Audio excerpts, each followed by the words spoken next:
Radhe everyone. आप सभी को सकट चौथ व्रत की बहुत बहुत शुभकामनाएं। फ्रेंड्स, आज की वीडियो में हम जानेंगे कि सकट चौथ व्रत की पूजा हम कैसे करते हैं, कथा कैसे सुनते हैं। तो देखिए, सकट चौथ का जो व्रत है वो इस वर्ष यानी 2025 में 17 जनवरी को किया जाएगा। तो 17 जनवरी के दिन सुबह सुबह नहा धो के बढ़िया से तैयार होके हम पूजा करेंगे। जिस जगह पर पूजा कर रहे हैं पहले उस जगह को साफ कर लेंगे, फिर वहां पर एक चौकी लगाएंगे।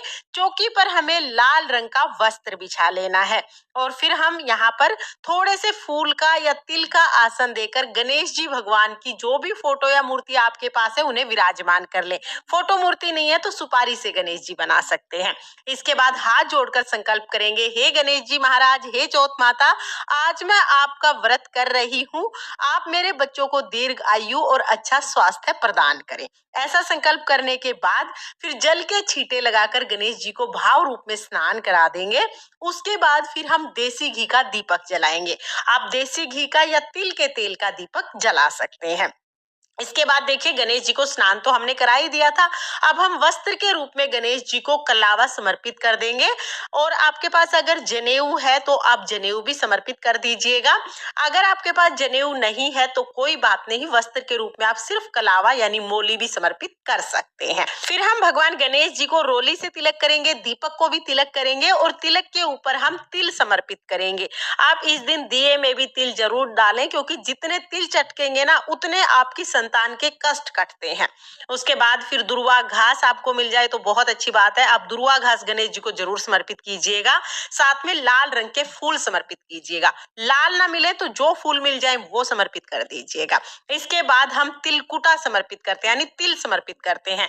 तो तिल को भून के कूट के उसमें मीठा और थोड़ा सा घी मिला के तिलकुटा बनाते हैं। कुछ लोग सुबह पूजा करने से पहले तिलकुट बना लेते हैं और कुछ लोग पूजा करने के बाद तिलकुट बनाते हैं। तो अगर आपने पहले तिलकुट बनाया है तो आप तिलकुट समर्पित कर दीजिएगा। अगर आपने अभी तिलकुट नहीं बनाया है तो आप साबुत तिल, जो ये कच्चे तिल होते हैं ना, कच्चे तिल आप साबुत समर्पित कर सकते हैं। इसके बाद हमने देखिए यहाँ पर तिल समर्पित कर दिए हैं। फिर हम जल समर्पित कर देंगे और उसके बाद हम दक्षिणा समर्पित करेंगे। फिर हम चौथ माता के लिए साड़ी समर्पित करेंगे। साड़ी और उसके ऊपर आप कुछ सुहाग का सामान भी रख लीजिएगा। देखिए, अगर आपका पहला व्रत है, अगर आप पहली बार सकट चौथ का व्रत कर रहे हैं, फिर तो आपको साड़ी और थोड़ा बहुत श्रृंगार का सामान जरूर जरूर समर्पित करना है। लेकिन अगर आप बहुत सालों से व्रत कर रहे हैं तो फिर आपकी मर्जी है। आप चाहे तो साड़ी समर्पित कर दीजिएगा, नहीं तो आप सिर्फ तिल भी समर्पित कर सकते हैं। तो यहाँ पर हमने साड़ी और सुहाग का सामान समर्पित कर दिया है। इसके बाद हम कथा सुनेंगे। तो अपने हाथों में थोड़े से तिल लेके फिर हम सकट चौथ व्रत की कथा सुनेंगे।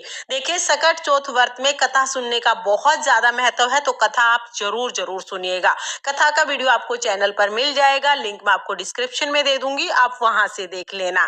कथा सुनने के बाद जो हमने हाथ में तिल लिए हैं, ये तिल हम गणेश जी को समर्पित करेंगे और थोड़े से दिए में डाल देंगे, थोड़े से जल के लोटे में समर्पित कर देंगे। इस तरह से हमें ये तिल समर्पित करने हैं। और फिर हमने जो हाथ में तिल रह जाते हैं कहानी सुने हुए, ये दो हिस्सों में बांट लेने हैं। एक हम अभी सूर्य देवता को अर्घ देंगे और एक से हम रात को चंद्रमा को अर्घ देंगे। तो रात को चंद्रमा को अर्घ देने के लिए आप थोड़े से तिल अपने पल्लू में बांध ले या किसी कटोरी वगैरह में भी आप रख सकते हैं। तो ये तो कटोरी में डाल के मैंने चौकी पर ही रख दिया, रात को चंद्रमा को अर्घ देने के काम आएंगे। उसके बाद फिर हम धूप दीप दिखाकर बहुत ही प्रेम पूर्वक गणेश जी की आरती करेंगे। आरती करने के बाद हाथ जोड़कर पूजा में रही कमियों के लिए गणेश जी से क्षमा याचना करेंगे और अपनी संतान की लंबी उम्र, अच्छे स्वास्थ्य और उज्जवल भविष्य के लिए प्रार्थना करेंगे। इस तरह से सकट चौथ व्रत की पूजा करने के बाद हम अपने सीधे हाथ में थोड़ा सा जल लेंगे और ये जल हम चौकी के ऊपर से 2 बार वार के हाथ जोड़ लेंगे। तो इस तरह से हमारी जो पूजा है वो पूर्ण हो जाएगी। पूजा करने के बाद, क्योंकि हम दिन में ये पूजा करते हैं, तो पूजा करने के बाद जो जल का लोटा है ये हम सूर्य देवता को अर्घ दे देंगे। और उसके बाद जो भी आपने बायना निकाला है, यानी जो साड़ी, श्रृंगार का सामान, तिल और दक्षिणा, ये चीजें हम अपनी सासू जी को दे देंगे। अगर आपने साड़ी निकाली है तो साड़ी के साथ तिल और दक्षिणा रख के दे दीजिएगा। अगर साड़ी नहीं निकाली है तो जो तिल और दक्षिणा है ना, ये हम बायने के रूप में सासू जी को दे देंगे। और जो छोटी कटोरी में हमने तिल रखे हैं, कहानी सुने हुए जो तिल रखे हैं, वो हम गणेश जी के पास ही रखेंगे। रात को जब चंद्रमा उदय होंगे तो चंद्रमा को हम इन्हीं तिलों से अर्घ देंगे, इन्हीं तिलों से जिमाएंगे। इस तरह से सकट चौथ व्रत की कथा कहानी सुन के पूजा करके फिर हम अपनी सासू जी को बायना दे देंगे, यानी जो ये तिलकुट है ये सासू जी को देंगे। सासू जी नहीं है तो ननद को या जिठानी को आप ये दे सकते हैं, या मंदिर में पंडिताइन को भी आप ये तिलकुट का बायना दे सकते हैं। दिन में कथा कहानी सुन के बायना देके उसके बाद फिर आप चाय पानी पी सकते हैं। रात को जब चंद्रमा उदय होंगे तो चंद्रमा को अर्घ देने के बाद हमें व्रत का पारण करना है। फ्रेंड्स, इस तरह से सकट चौथ व्रत की पूजा की जाती है। आपको ये पूजा विधि कैसी लगी कमेंट करके जरूर बताना। और अगर ये वीडियो आपको पसंद आया हो, वीडियो आपके लिए थोड़ा बहुत भी यूजफुल हो, तो प्लीज प्लीज वीडियो को लाइक कर देना। और हम महिलाएं घर में तीज त्योहार कैसे करते हैं ये देखने के लिए मेरे चैनल को सब्सक्राइब कर लेना।